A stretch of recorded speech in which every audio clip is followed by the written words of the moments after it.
Napakarami kong tanong na tila ba naging daing, na kung bakit hanggang ngayon ay di mo kayang sagutin. Paulit-ulit na lang kasi tayo laging ganito, kaya di ko na rin alam kung saan palulugar sa'yo. Puro away na di ko malaman kung anong rason, na kung mababago ba natin ang takbo ng panahon. Sa tingin ko ay hindi to basta lang nagkataon, siguro kapalaran natin to kaya nagkaganon. Kaya imbes na madala ko ng sariling emosyon, tinanggap ko na lang na ganon ang ating relasyon. Desisyon to ng tadhana, kaya ko sinang-ayunan. Kapalit man ay sakit kung paano mo pakisamahan. Di naman kita pwedeng sisihin na lang kaagad. Ano ang malay mo sa mga bagay na magaganap? Basta ako alam ko lang na magiging masaya ka, na kung sakaling iwan mo na lang ako ng mag-isa. Ngayon ay malaya ka na,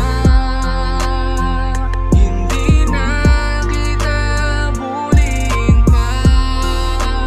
Tanggap ko na tayong dalawa, hindi para sa isa't isa. Bahala ka na. Wala akong magawa nung iniwan mo ako mag-isa. Kakayanin ko pa ba to kahit wala ka na? Titiisin lahat ng sakit, ang sakit. Papatunayan ko sa'yo, hindi kita ipagpapalit. Kaso ikaw ang gumawa ng ikakasira nating dalawa. Kaya siguro ikaw ay bigla na lang nagsawa.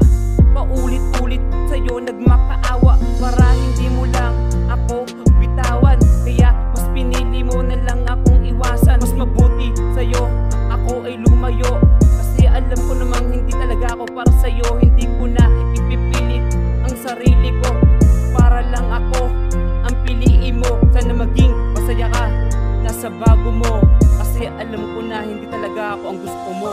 Ngayon